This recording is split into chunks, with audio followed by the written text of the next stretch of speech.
السلام علیکم۔ اگر مرد ایک ایسی عورت سے صحبت یا ہم بستری کرے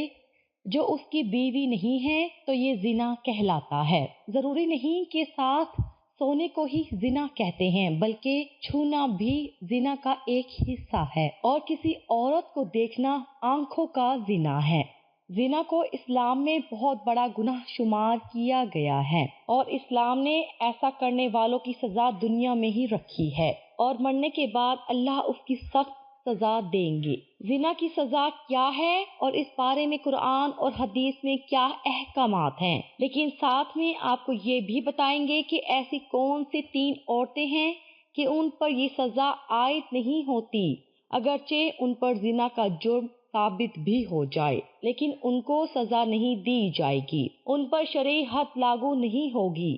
یہ عورتیں کون سی عورتیں ہیں؟ شرعی اعتبار سے حدود ان مقررہ سزاؤں کو کہا جاتا ہے جو اللہ تعالیٰ کے حق کے واسطے متعین ہوں، اور ان میں ترمیم یا تبدیلی کا کسی کو حق حاصل نہیں۔ مجرم کو اگر اس کے حال پر چھوڑ دیا جائے تو سرکش اور باغی بن جاتا ہے،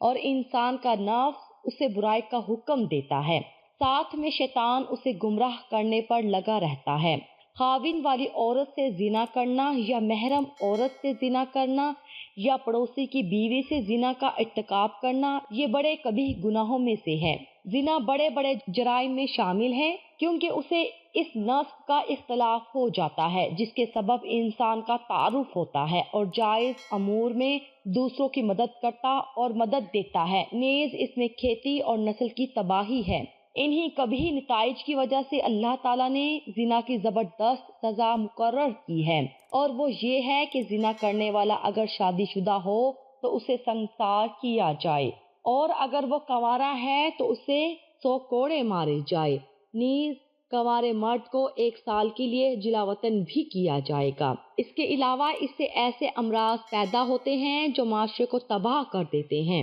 سورۃ الاسراء میں اللہ تعالیٰ کا ارشاد، خبردار زنا کے قریب بھی نہ پھٹکنا، کیونکہ وہ بڑی بے حیائی ہے اور بہت ہی بری راہ ہے۔ یہی وجہ ہے کہ اس کی سخت سزا مقرر فرمائی گئی ہے۔ دوستو، آپ نے دیکھا زنا کتنا بڑا جرم ہے کہ اس کی سزا اس قدر سخت ہے کہ زانی عورت اور مرد کو سنسار کرنے کا حکم دیا گیا ہے۔ اب آپ کو حضرت عمر رضی اللہ عنہ کے دور کا ایک واقعہ سناتے ہیں کہ جس واقعے سے ان 3 عورتوں کے بارے میں بھی واضح ہو جاتا ہے کہ وہ کون سی عورتیں ہیں جن کو زنا کے باوجود اس کی سزا نہیں دی جائے گی۔ لوگ اس عورت کے رجم کے لیے جا رہے تھے کہ راستے میں حضرت علی رضی اللہ عنہ نے دیکھا تو لوگوں کو منع فرما دیا اور اس عورت کو ان لوگوں کے قبضے سے چھڑا کر آزاد کر دیا۔ اس پر لوگ حضرت عمر رضی اللہ عنہ کی خدمت میں گئے اور عرض کیا کہ حضرت علی رضی اللہ عنہ نے اس عورت کو رجم سے منع فرما دیا، تو اس پر حضرت عمر رضی اللہ تعالی عنہ نے فرمایا، ضرور کوئی ایسی بات ہوگی جس کے بارے میں حضرت علی رضی اللہ تعالی عنہ جانتے ہوں گے، لیکن ہمیں اس کی خبر نہ ہوگی، جس کی بنا پر حضرت علی رضی اللہ تعالی عنہ نے اس عورت کو رجم کرنے سے منع فرمایا، اور آپ رضی اللہ تعالی عنہ نے فرمایا کہ حضرت علی رضی اللہ تعالی عنہ کو بلا کر لاؤ۔ جب حضرت علی رضی اللہ تعالی عنہ حاضر ہوئے تو حضرت عمر رضی اللہ تعالی عنہ نے فرمایا، اے علی رضی اللہ تعالی عنہ، آپ نے اس گناہگار عورت کو رجم کرنے سے کیوں منع فرما دیا، اور اس کی وجہ دریافت فرمائیں۔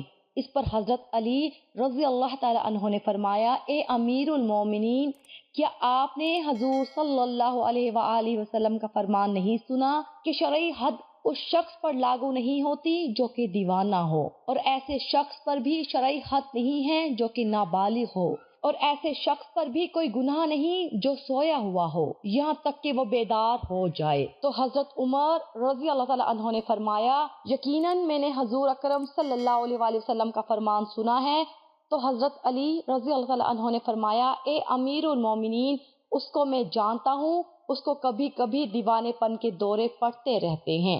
اس لیے غالب امکان یہ ہے کہ اس نے اس عورت کی دیوانگی کی حالت کا فائدہ اٹھایا ہو اور اس کے ساتھ اس کی دیوانگی کے عرصے میں بدکاری کی ہو۔ تو اس بات سے یہ معلوم ہوا کہ ایسے لوگ جو کہ ابھی بالغ نہیں ہوئے اور ایسے لوگ جو کہ دیوانے ہو جائیں یا پھر یا دیوانگی کی حالت میں چلے جائیں، یا پھر ایسے لوگ جن کے ساتھ نیند کی حالت میں یا بے ہوشی کی حالت میں گناہ ارتکاب ہو، وہ گناہ گار نہیں ٹھہریں گے اور نہ ہی ان پر شرعی حد قائم کی جائے گی، یعنی ان کے لیے سزا نہیں ہے، ان کے گناہوں کو ان پر کوئی وبال نہیں ہے۔ لیکن یاد رہے کہ جو شخص ان تین قسم کی عورتوں کے ساتھ گناہ کا ارتکاب کریں گے وہ گناہ گار ہوں گے اور ان کو ان کے گناہ کی سزا دی جائے گی۔ ہمیں چاہیے کہ ہم احکام شریعت کی مکمل پابندی کریں اور کبیرہ گناہوں سے اپنے آپ کو بچائیں۔